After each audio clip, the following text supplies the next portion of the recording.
ng bayan, maasahan anumang panahon. Magandang oras po sa ating lahat. Narito na ang latest update sa lagay ng ating panahon ngayon at sa magiging lagay ng panahon sa susunod na 24 oras. Sa kasalukuyan ay northeast monsoon o amihan pa rin ang nakakaapekto sa hilagang bahagi ng Luzon, samantalang easterlies ang siyang nakakaapekto naman sa nalalabing bahagi ng ating bansa. Dahil nga sa umiiral na easterlies ay makikita natin sa ating satellite animations na may mga kaulapan sa bahagi ng Mindanao, kaya magiging maulap ang mga kalangitan dito na may mga kalat-kalat na pagulan at pagkidlat pagkulog dulot ng mga thunderstorms, kaya posible pa rin ang banta ng mga biglaang pagbaha at pagguho ng lupa, lalo na kung may mga katamtaman at minsan ay malalakas na pag-ulan.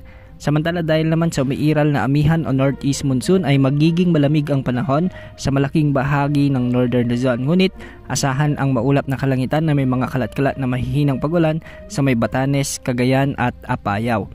Samantala sa Metro Manila at nalalabing bahagi ng bansa kasama na ang Visayas at Mindanao ay asahan pa rin ang bahagyang maulap hanggang sa maulap na papawirin na may mga isolated rain showers and thunderstorms. Dulot pa rin ito ng umiiral na easterlies. Ito ngayon ang magdudulot ng malinsangang panahon, ngunit may mga pagkakataon pa rin na may mga kalat-kalat na pagulan, kaya posible ang banta ng mga biglang pagbaha at pagguho ng lupa, lalo na kung may mga umiiral na severe thunderstorms. Para naman sa kalagayan ng ating mga dagat baybayin, ang mga pag-alon sa northern Luzon at eastern section ng Mindanao ay posibleng umabot sa 3.1 meters, samantalang sa nalalabing baybayin naman ng ating bansa ay posibleng umabot sa 2.1 meters ang mga pag-alon. Bukas asahan pa rin ang pag-iral ng mainit na easterlies sa malaking bahagi ng ating bansa, samantalang sa hilagang Luzon naman ay iiral ang amihan.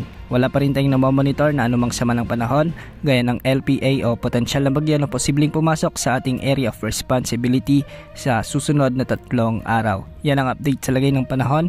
Ito po ang weather update ng bayan, maasahan anumang panahon.